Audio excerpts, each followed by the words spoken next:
Hi there guys, Bowlington here, and today I'd like to welcome you back to another episode of Feed the Beast. Today we have a lot to do in a very short time to do it in.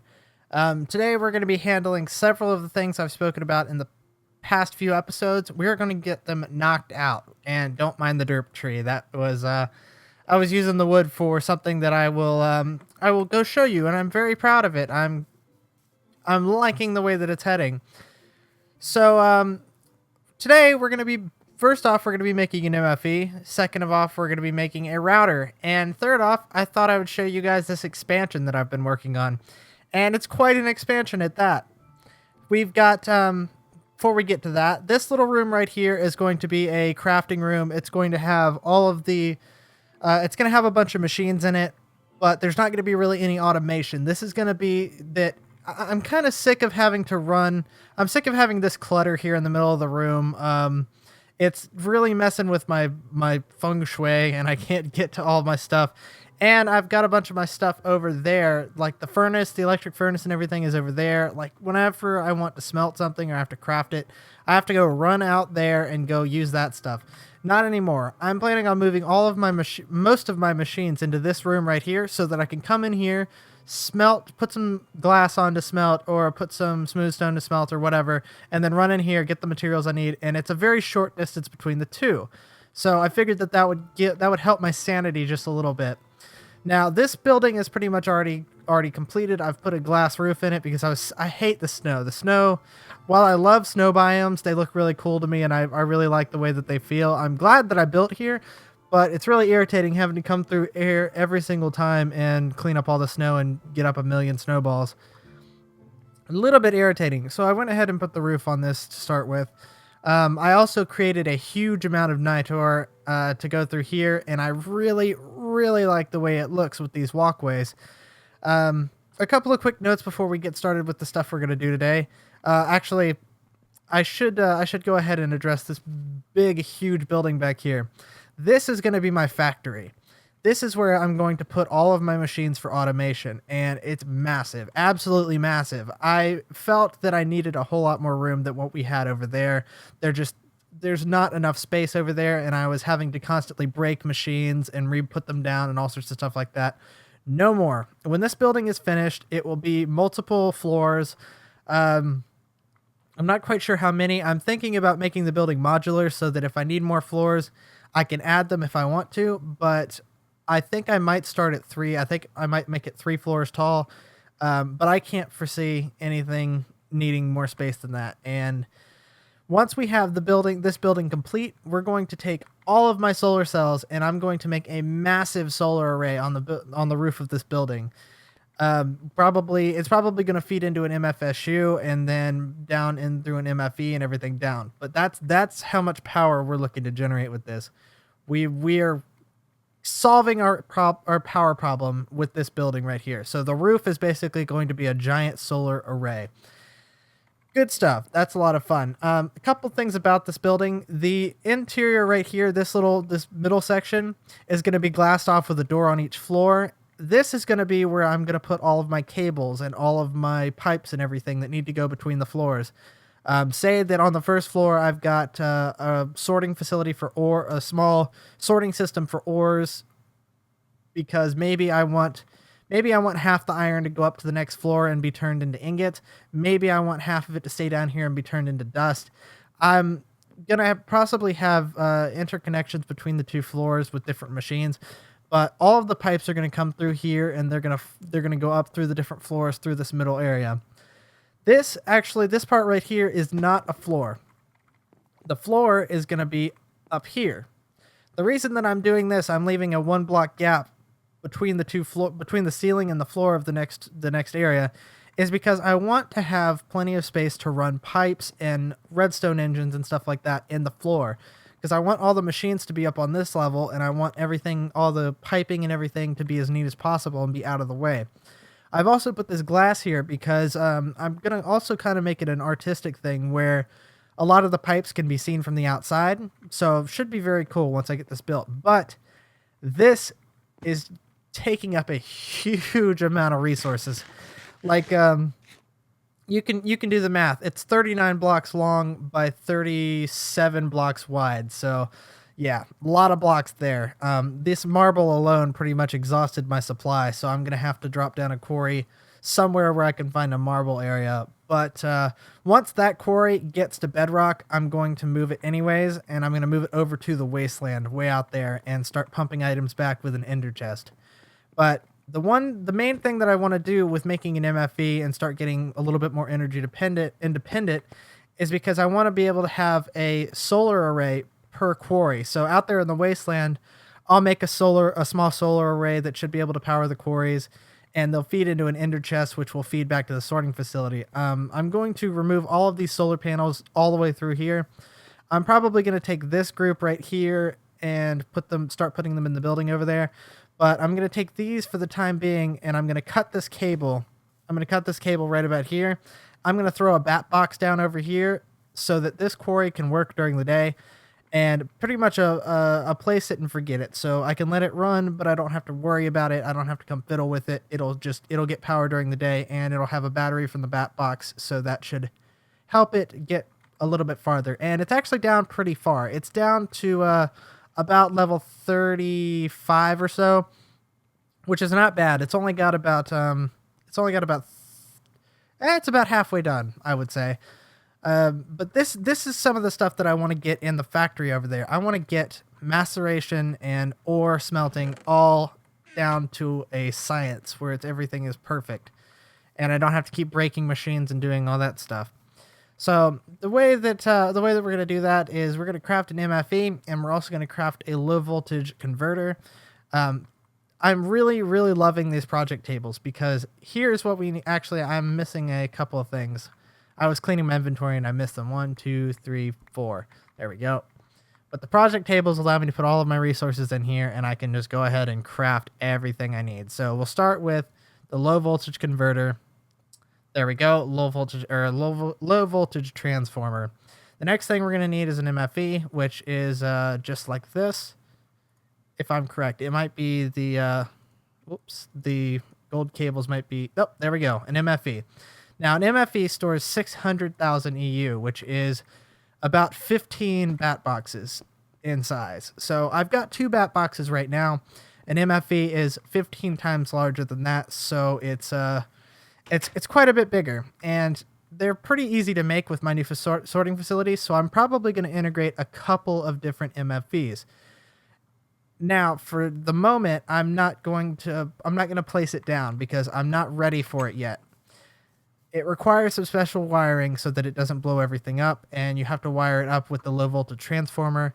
So basically, the power comes into the MFE. Anything downstream from the MFE has to be converted through a low voltage transformer, or it will blow up. So the macerator, the extractor, and possibly the quarry will all explode. Actually, it won't be the quarries that explode. It'll be the engines on the quarry that explode. So once I get that all set up, we'll be putting the MFE down, and we'll be generating quite a bit of power. So that's something that I'm looking forward to, and it's also a very big step forward. Now that we've got a huge amount of power that we can play with, we can start adding machines and getting really, really friendly with automation, which is good. So now what we're going to be doing is we're going to be making one of the most dangerous things I've ever seen in Minecraft, and I'm not even going to carry it on the hotbar. That's how afraid of it I am. We are going to be crafting a Wrath Igniter, and if you know what a Wrath Igniter is, you know exactly how dangerous it is. They are freaking gnarly, and the way that you craft one is very simple. You take in a crafting table, you put a diamond block in the middle, TNT on all 4 sides, and obsidian in the 4 corners. That gives you what's called a craft packet, and then you take the craft packet and you put it in the craft packet stamper here, and once you put it in there, it turns it into 18 diamond shards. So now all we have to do is we put a diamond shard in here with a nether brick, and that gives us a Wrath Igniter.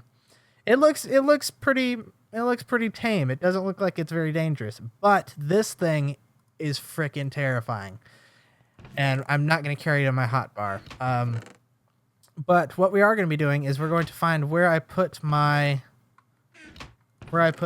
iron blocks, and then we're going to be going out to the wasteland, and we are going to make some dark iron. which dark iron is required to make a router, which is what the barrels are basically meant for. So I was kind of a derp when I started using pneumatic tubes, because they really you need a router to make it work perfectly. Pneumatic tubes work, but they're glitchy and they're not very good. But I'll get into that later. So we're gonna go ahead and make some more iron blocks, because I seem to have misplaced the ones I had. And I'll go ahead and replace. Oh, that's not what I wanted. Come here.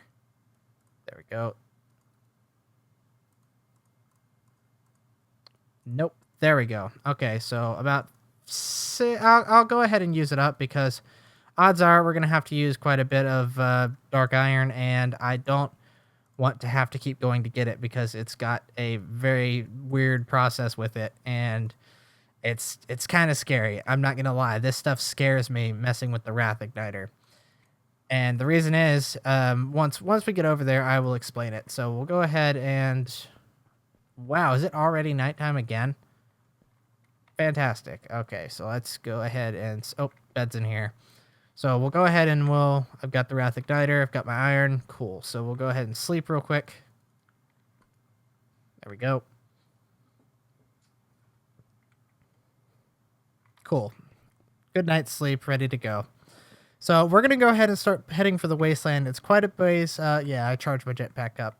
Oh, before I go, this is my cow spawner. It is, since I figured out how easy it was to make level 5 soul shards, I went ahead and made a level 5 level 5 cow soul shard, so that I could start getting leather and raw beef and stuff. And the reason that I wanted leather was because I wanted to make lots of books, because I have not, and well, actually, if there's books over here, I'll go ahead and do it, but I've been thinking of ways to better maintain my experience, and the way to do that is to enchant books, at least until I get a skeleton spawner that's automated with melee turtles and stuff. And once I get farther in Thaumcraft, because I need a brain in a jar, and that's something you can get from Thaumcraft. That it's a little far down the chain, and I'm not quite there, and I'm a little hesitant to do any more Thaumcraft in my area. And the reason is because as you start doing Thaumcraft in an area, it has the potential to put lots of concentrated essences into your actual area, and you get really bad things like you get big zombies and you get thunderstorms and stuff like that. And I believe that I've already kind of started that process, which is annoying, because it seems like I can't go 2 game days without it raining at my house over there, which is annoying. But I'm not going to go any farther with Thaumcraft until I can get some distance, till I can go and make a fire base somewhere really far from my house, so that I can do it safely.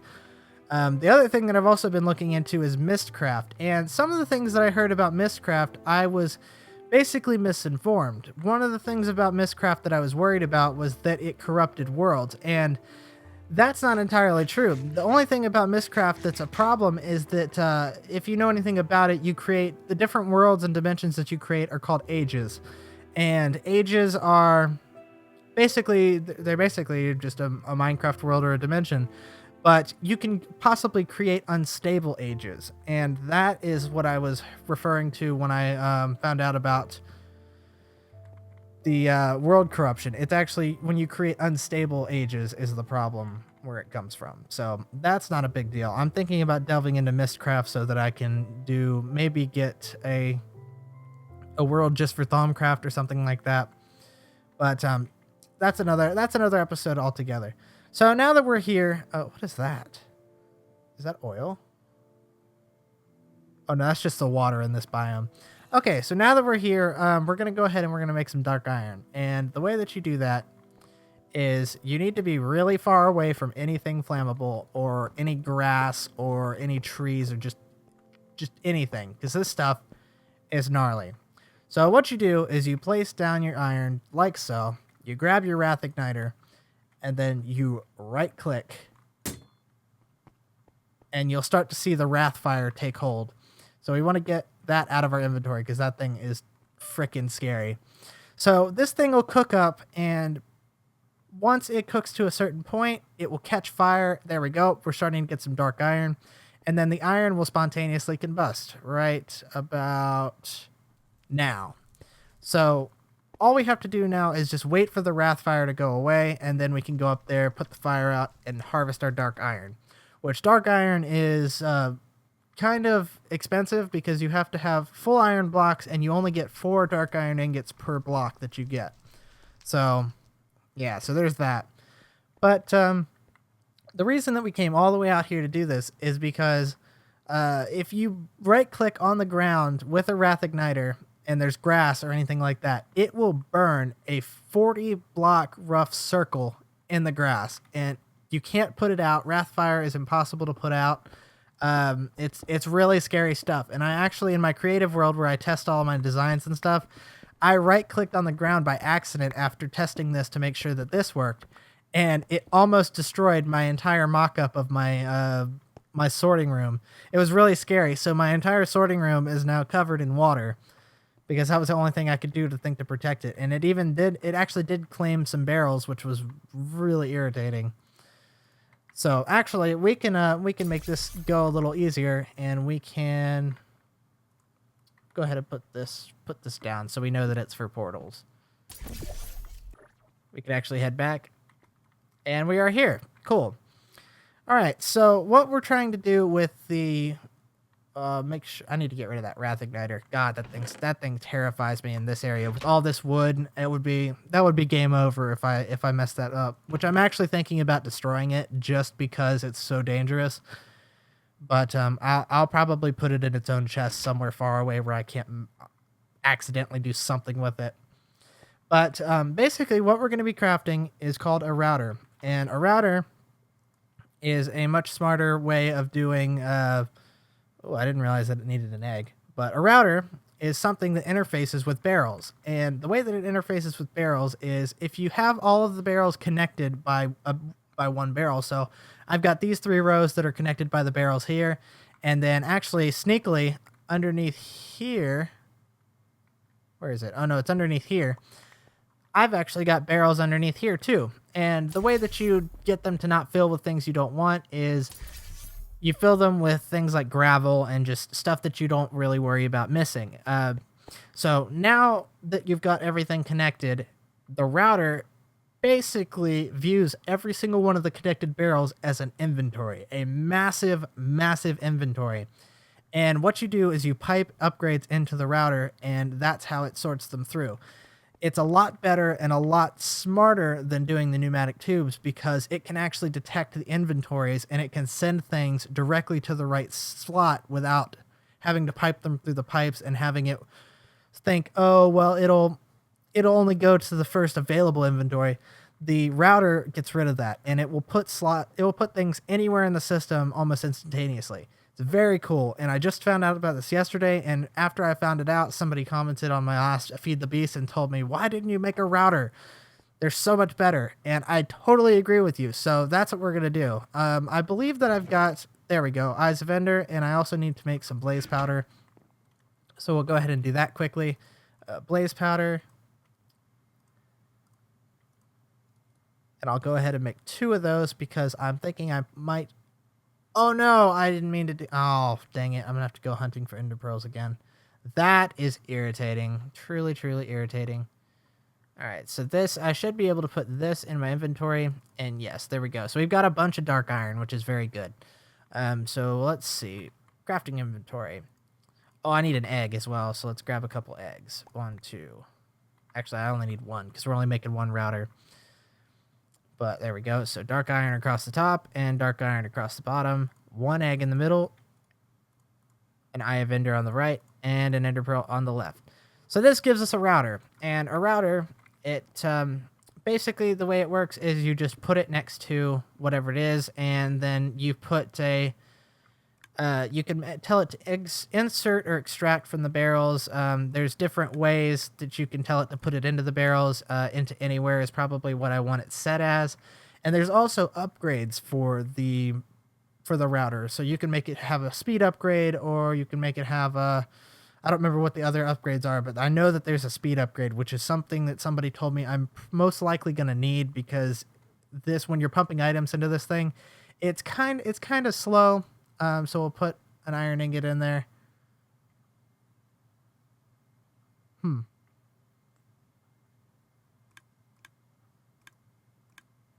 Weird. I thought it was okay. Maybe it has to have stuff piped into it. That's a possibility. But either way, it's built. So now that I've got it, I can experiment with it and figure out how to do it. I had it working in my creative world, but it's not as appear to working here. And I also had stuff piping into it, so that could be the thing. It could possibly need. This could just be an indicator showing you that there are items coming in. But I will get that set up. And the reason I don't want to really mess with it right now is because I've also done quite a bit off camera, in addition to all this other stuff that I've shown you. So if we go down here, I've built this huge tunnel that goes all the way underneath the sorting room, and it goes up underneath the sorting room. Now, I've removed all of the water and the ice from underneath here, because this is where I'm going to house the router, have the input for the sorting facility. So the pneumatic tubes are going to come down the pipe from the quarry to right in here, and then I'm going to have the router go up to the barrels and all of that stuff. So this is where I'm going to house the machinery to do all that sorting for me.